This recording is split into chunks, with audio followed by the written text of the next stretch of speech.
Man, what is up, D2R family? Welcome back to another episode of the D2R podcast. It's your host, Elias, and I got with y'all today. My name is your co-host, Elijah, and on this podcast, we talk about real life situations as well as update y'all in the sports world as well. So, and we also seen the love that y'all been showing. We appreciate it. Y'all continue to show love, continue to share and support and all that, man. And yeah, without further ado, let's get to it. Like he said, man, I just want to piggyback off of him right quick. I appreciate you guys so much for showing the love that you guys have so far. Make sure y'all continue to show the love that y'all have been, and I just want to say thank you. But man, without further ado, on this episode, as y'all can see in the title, we're going to be talking about growth. And the first thing we're going to be talking about is self-improvement, more so hitting on the post-traumatic growth, going through a traumatic experience, and then the growth mindset that you need to have. The NFL draft, we're going to be breaking that down, giving our sleepers, people that we thought should have been picked higher, and our favorite picks as well. And then last but not least, we're going to be giving you guys our future goals, you know what I'm saying, our goals for the short-term future, and updating y'all on our life as well. But man, y'all know how we started off, man. I got a quote here from Fearless Souls, and it reads, "Those who cannot change their minds cannot change anything." I'm going to read it again. It says, "Those who cannot change their minds cannot change anything." When I read that, what's the first thing that comes to mind? The first thing that comes to mind for me is like, so most people are stuck in their ways, and it's hard for them to grow or get outside their comfort zone. Mm-hmm. And when you talk about that, you talk about growth mindset and just being able to grow as a person. And I feel like that's important just for the people around you as well. So definitely growth mindset for sure. Definitely. And I say an example that comes to me, like for me, it's time management. Like I sometimes struggle with being able to manage time. Right. You know, to do the things, do right things when I need to be doing them. So I feel like that's an important part for me. But, Okay. When you say time management, how did that require you like to have a different mindset to manage your time better? So, Yeah. Basically, it required me to cut off some things too. That I didn't plan on cutting off. So. In his home, I think, you know what I'm saying, to reiterate, I definitely being uncomfortable and putting yourself in uncomfortable situations like you had to do with your time management, you know what I'm saying, because as people, I feel like we can be so caught up in what we have going on and feeling like, you know what I'm saying, we made it, or like, you know what I'm saying, oh, I'm good where I'm at, I'm cool, you know what I'm saying.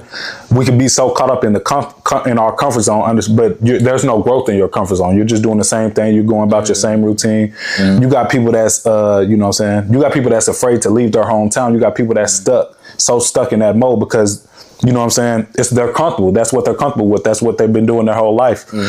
And I feel like that's why it's important to find new objectives and new things to conquer too. So like, let's say I conquered one thing, I need to move on and find the next thing to conquer. And not being so still and stagnated in your growth. Because there is no growth in your comfort zone. There is no growth just, you know what I'm saying, because you're doing the same thing. How are you going to find ways to grow? So I see it as stepping out of your comfort zone and doing the things. Like I said, you got people that's afraid to leave their city.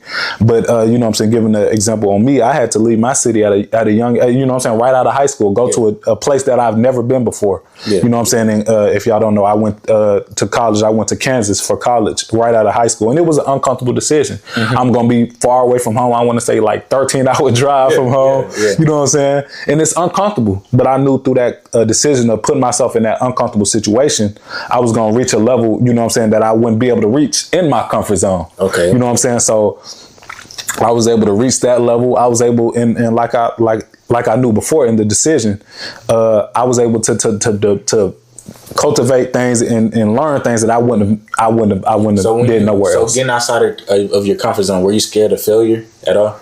Going outside of that comfort zone? That uncertainty, it's always going to be there. You know what I'm saying? It's always going to be there. You know what I'm saying? That's human nature. You're going to be like, what if this, what if that? Playing the bad. But, you know what I'm saying? I just more so had a positive mindset of, you know what I'm saying, trusting the work. First of all, trusting the work that I've put in. You know what I'm saying? Trusting that God has the best interest for me and everything going to work out in his favor. And then, you know what I'm saying, trusting that intuition. You know what I'm saying? It was pulling me to make that decision. I knew at heart that was the right decision for me. You know what I'm saying? So just trusting that. And then, you know what I'm saying, believing in myself. Because if you don't believe in yourself, nobody else is going to do it for you. Like, nobody's just going to be like, we believe. If you don't believe it in yourself, it's never going to come into, you know what I'm saying, fruition. So just that self-belief is the main thing for me in that mentality. Okay. Makes sense. But I'm gonna dive into the quote as well. Those who cannot change their minds cannot change anything. Yep. Those who cannot. Yeah, I think of humility, just being humble enough to be able to change your mind in the first place. To know that you need change, because you could. I know you run into these type of people, the type of people who you can tell them already think they made it. They already think they made it. They already no improvement. Man, and it's just hard to watch, because you're like, man, if he just changed that, if she just changed that, then she will go at a whole nother level. Exactly. So, you know what I'm saying? Having a sense of humility and being willing to take the coaching and being able to change your mind, you know what I'm saying? Take the knowledge and run with it, because you got to be humble, in the situation, you know what I'm saying, to be able to change your mind in the first place. One thing you said take the coaching. I think that's one problem that we have now. Like definitely when you got the older guys trying to mentor the younger guys, it's definitely a disconnect there too. I would say. Why you say? It's more because I'm not saying it's a cocky thing or ego thing. It's like, I think it's an ego thing. You think it's an ego thing? Because you got the young guys who just flashing. Because the young guys are always supposed to be better than the old guys. Yeah, the next generation always supposed to be better than the old one. But what do you think? I think it's ego from the young guys. Like, we made it. I hear you. You know what I'm saying? When you giving me game, I hear you, but I ain't. Man, I think it's ego from the older guys though, because they don't want to be surpassed or passed up by the younger guys. So that's kind of more. You think so? Yeah, I think that's what it is. And I could see that in some, because I had, you know what I'm saying, speaking on my experience, I had a situation where, I was being mentored by somebody who was older than me, and he was a hater. Yeah. Just saying straight up, he was a hater. Like he and I ain't gonna say no names or nothing, but it's like, dude ain't really put me in position to be better than him. Mm-hmm. You could tell when somebody is genuine about their mentorship and they really pouring into you. Mm-hmm. He done pour into me. He talked trashed about me, and you supposed to be my mentor. Like, you know what I'm saying? Like, so I see what you're saying. It relates to football too. It relates to real life. Like, and that's life. You want to succeed at where you at, and then put other people on in the position to be where you at are better than where you at. So exactly. That's really that's big right there. That's big. That's big, man. And yeah, it's crazy, but I agree with you about the older guys having ego, but I don't think that's for every situation. I think in the bigger situations, like, you know what I'm saying, on the bigger platforms, like you got guys like, you know what I'm saying, where we're trying to be, you got guys in the NFL, and you have all the mentorships. When you're at that type of level, you have connections everywhere. You know what I'm saying? It's connection. You look around and it's a connection to mentor you and guide you. I think sometimes as young people, we can get so caught up in what we got, and then first and foremost, forget the sacrifices that was made for us to be in that situation. You know what I'm saying? Like, yeah, you sitting on this couch, but you got to understand, you know what I'm saying? Our people, you know what I'm saying, especially coming from the, you know what I'm saying, the black community, we wasn't able to do what we're able to do now. So you got to have a sense of humility, like I said in the quote, being humble enough to locate your ego and be like, you know what I'm saying, I'm gonna be humble enough and I'm gonna honor you just because of the sacrifices that was made. Yeah. But then on top of that, you know what I'm saying, we get so caught up in what we got going on that we think that we made it. And like you said earlier, just being, you know what I'm saying, being able to know that you haven't made it. You know what I'm saying? Like that, it's a lot. It's a lot to unpack there, but you know what I'm saying? That's just the basics of it. But starting off, man, I want to jump into this self-improvement thing because I think it's big. And like I said earlier, we're gonna be talking about post-traumatic growth. Okay. And one main thing that I wanted to hit on is how can we use our past, you know what I'm saying, to help us grow? Like, how can we use things that we've been through to help us grow? Because some people can just go through something and just discard it or forget it. Okay. So you know what I'm saying? I see that in two different ways. I could bring it to a financial standpoint. So let's say I'm getting a check $1,000 and I spent it, right? Yeah. I spent the whole check. Splurging. Okay. Now I'm looking back at that situation. I know what I did wrong, or I know I should have budgeted differently. I should have did this differently. So now going forward, I know not to do that same mistake. Yeah. But it's just different. Just learning from learning from your past mistakes. Yeah. And to piggyback off of you, I agree with it. I heard something he says, and I don't know where I heard it from. He said, live in your past so you can excel in the future. Live in your past. And it doesn't mean live in the past. Like, I know when I say that, it makes you think, why am I living in the past? We got to go forward. Exactly. And of course we got to go forward. But I think that if we don't aware of our history, we're doomed to repeat it in the future. True. Like if you're not aware of what our ancestors and what the people before us came, if you don't read your Bible and you don't know the struggles of what we've been going through, you're going to repeat it because you're not aware of it. So I think it's important for us to not necessarily live in our past but be aware of it, be knowing of our past and know, you know what I'm saying, facing the situation. Okay, let's say, you know what I'm saying, we lost the game. I'm going to impact it. I'm not going to be afraid like, oh man, we lost. I'm finna go down on myself. Face it. Face that. Watch film and grow. You know what I'm saying? That's the only way to do it. Not putting the discard in anything. You know what I'm saying? Valuing the past is important for us to grow and excel in the future. Okay, I see what you're saying. So that's the main way that I when I hear, you know what I'm saying, post-traumatic growth, you know what I'm saying, using your past to your advantage. And you know what I'm saying, not using it as like, oh man, you still mad about something that happened to you 5 years ago instead of growing from it and facing it. You know what I'm saying? So acknowledge it, get better, and move on. Yeah, exactly. And I want to tap into the mentality too. The mentality needed, like I said, traumatic, going through a traumatizing event. What do you think the mentality is needed to be able to grow from it rather than, you know what I'm saying, like I said, discarding it away or just getting through it? You know what I'm saying? What's the mentality what do you think about the mentality going through a traumatic event? Going through a traumatic event. I say for sure it's having the right people around you. That's big because that's a different type. Yeah, having the right people around you. Being wanted to grow too. You got to want it for yourself. If you don't want it for yourself, then nobody else is gonna want it for you. So man, that's big that you saying, right, having the right people around you, because you can always revert back to your foundation. If everything goes bad, you're going through something that's life changing. As long as that foundation is set, the storm could come and wipe away the whole house. The foundation is still gonna be here. You know what I'm saying? And revert back to that, and then we're gonna continue to build from there. But having that foundation, like you said, that's key. But I'm gonna take a different approach to the mentality needed. You know what I'm saying? I just think, you know what I'm saying, I think that it's more important to how do I say this? I think it's more important to just get through it. Like, because when you're going through a traumatic situation, so basically finish. Just show up. And because some people, I think we could get caught up in, like, we going through something that's life changing. We going through something that's adversity, fate, like the storm here. But we stop showing up. We just gonna lay in the bed all day. I mean, you know what I'm saying? It's people like that. You know what I'm saying? That's just gonna be like, oh man, this is gonna break me.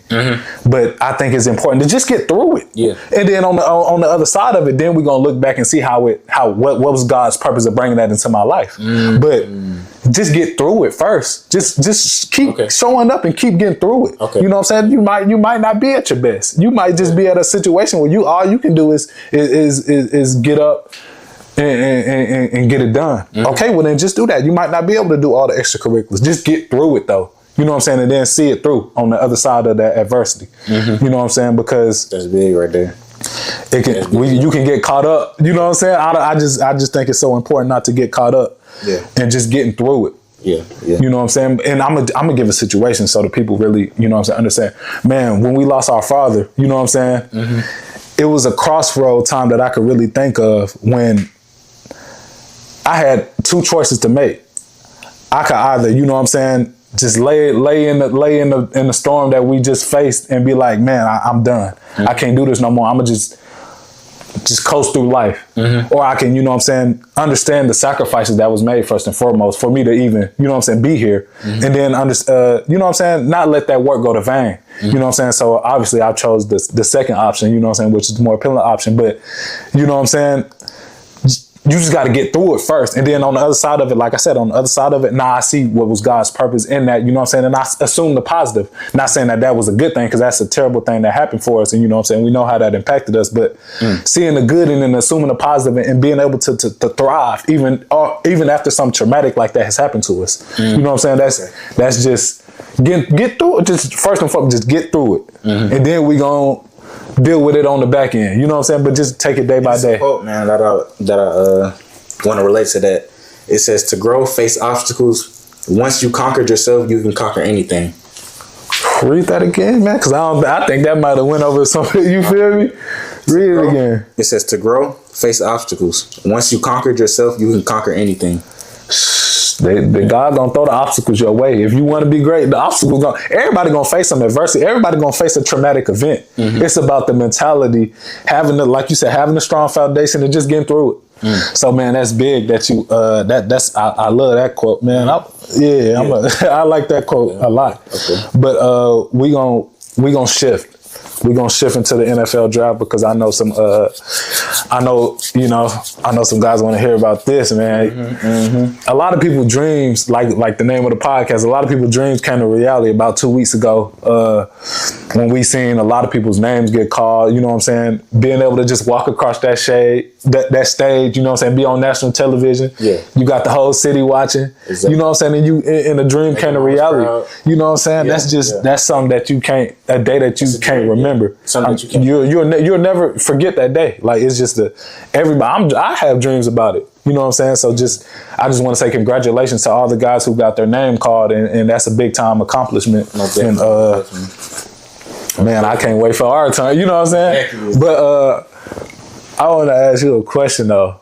Okay. Okay. So like, you know how when you get drafted, you have the option of either attending the draft where it's at, you know what I'm saying, whether like the draft this year was in Detroit. You can go to Detroit, hear your name called and walk across the stage, or you can do the thing with your family and sit on the couch. They'll have the cameras pulled up on you and you just, you know what I'm saying, and you just celebrate with your fam.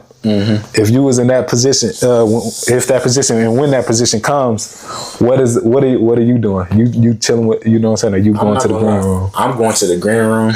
Yeah, because that's just a one in a life opportunity. Like, you deal with the biggest names in college football, so why would I not build them connections and already be there? Have them connections for lifetime. That's big. So taking it more of a connection approach with it. More of a connection approach with it. I like that. Fans, and there's more fans. More fans. Yeah. Just the whole experience. The whole experience. And I agree with you on that, man. I ain't gonna lie.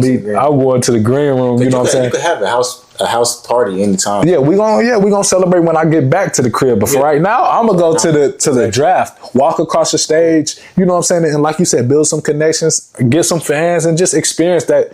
Take it all in. You know what I'm saying? Because that's something that's a day that you will never forget. Yeah. And I seen somebody. He was like, man, the day went by so fast. Because it was so much moving at one time, so many pieces going on. Be in the moment. You can't just be in the moment, you know what I'm saying? Because that's a situation and that's a position that, you know what I'm saying, not a lot of people get to do, first and foremost, and it's a once in a lifetime opportunity.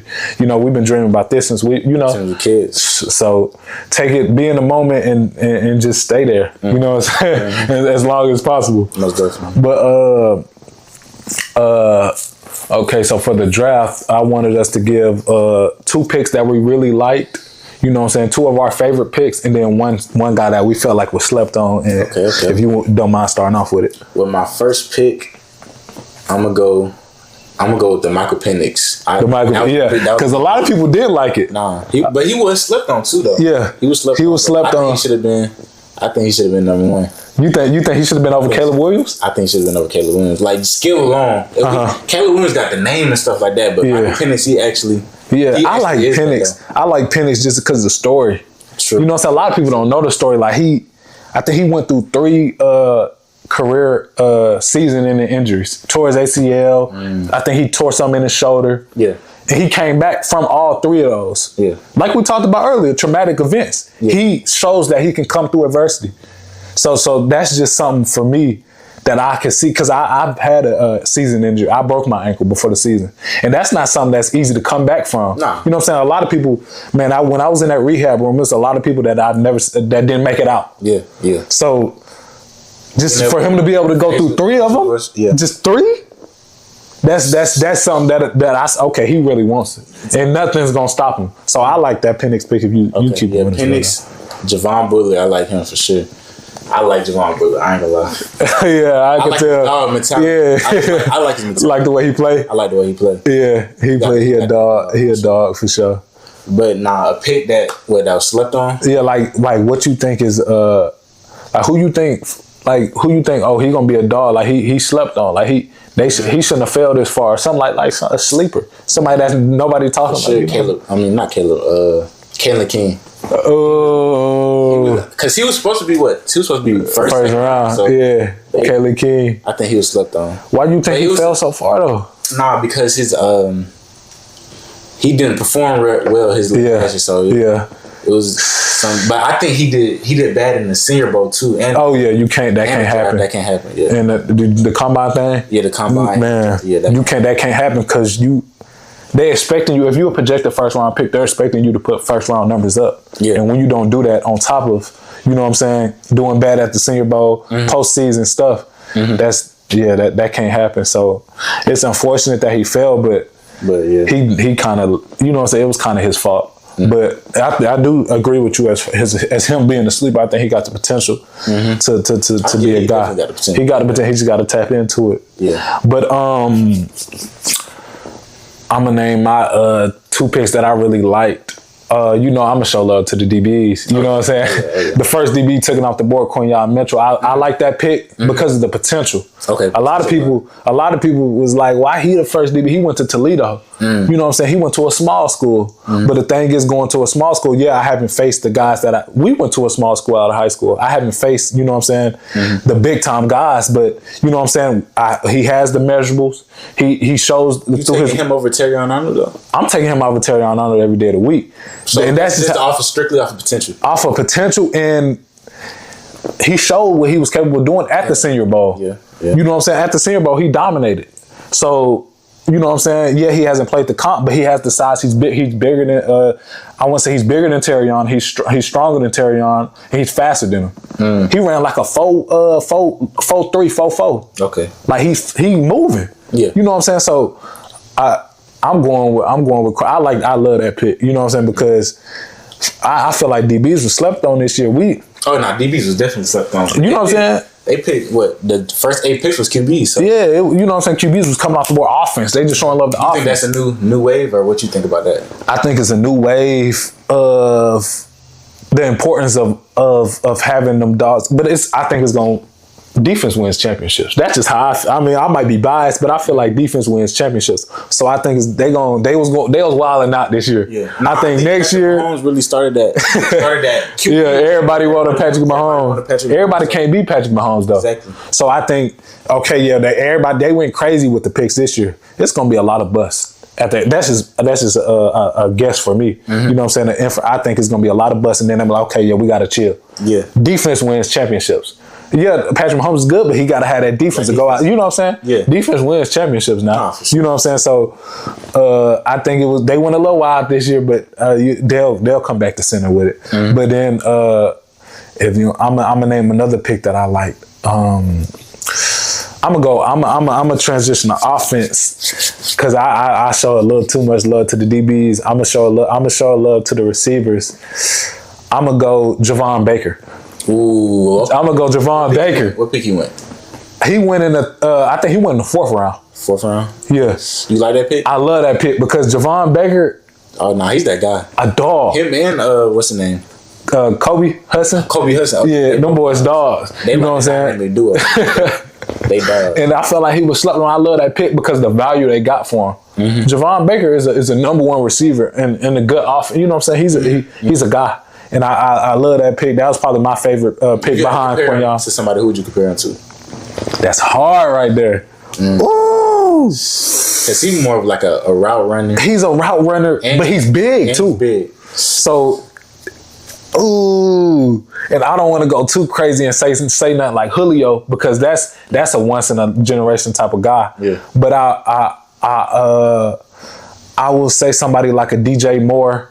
Somebody who can run routes, run the whole route tree at that size. You know what I'm saying? I would say somebody like a DJ Moore, Calvin Ridley type of guy.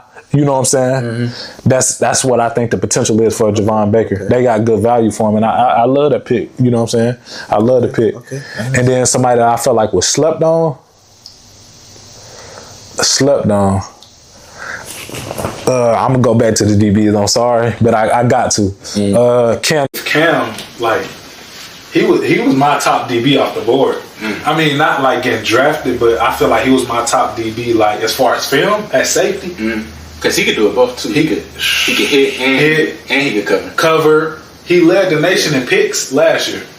He went crazy this year. It's not like he just didn't show up. You think he'll be like the next A. Reed? I wouldn't go that far. But no, he could play though. He could play. Sideline to sideline. Yeah. I don't know how he fell so far. Maybe they weren't showing other DBs this year, but he was my sleeper for sure. Okay. Definitely. Okay. But we gonna shift to this last topic and update the people on really just our future goals. You know what I'm saying? What we have in store in the future. What is your goals for the future? What is your short-term vision and plans? Okay. So I say my future goals. Okay, so if y'all don't know, right now I'm a football player at Tuskegee University, and I say my future goals really this year on the field is to be an All-American, be one of the best safeties in JUCO, man. I mean, in D2 football. So, yeah. And off the field, I'll say it's just building a connection with God, building a more of a closer relationship with God too. So, yeah, I say those are my future goals. I like that. For me, obviously with me as well. I told you guys in the last video, I'm a student athlete at Tuskegee as well. You know what I'm saying? And a main future goal that I have for me, the first one being just dominating. You know what I'm saying? Dominating in terms of, you know what I'm saying, seeing the standard that they have set and then just raising the bar, you know what I'm saying, doing more than my peers, just dominating, you know what I'm saying, and whatever that means, watching film in the way that they don't watch film, you know, studying in the way they don't study, you know what I'm saying, just going above and beyond is one of the main goals that I have. Then another one, just being a leader, you know what I'm saying, just helping the guys around me get better. Of course I got to focus on me, but eventually going and being a leader, helping other people reach their potential, and just being the best teammate possible. And then off the field, those both go on and off the field, but last one specifically being off the field is just branching out, putting myself out there and building connections with other people. You know what I'm saying? Just letting people know what I'm about, you know what I'm saying? And just put myself in the rooms, you know what I'm saying, to be called on in the future. You know what I'm saying? Just put myself in position to win and building connections that will, you know what I'm saying, help me in the future, like we talked about in the last episode, building connections and acquaintances. You know what I'm saying? That's a main goal that I have for me as well. Okay. And yeah, man, if y'all made it this far, make sure y'all comment, like, subscribe, and actually do this for me. If y'all made it this far, comment what y'all took from this and how y'all could put this into y'all life, man. So definitely. And yeah, I'm gonna take us out, man. Like he said, if y'all made it this far, show love. Just comment something, man, to let us know that you made it this far. You know what I'm saying? We're gonna show love back. But man, we appreciate y'all for tuning in this far. And until the next episode, man. Peace out. Peace.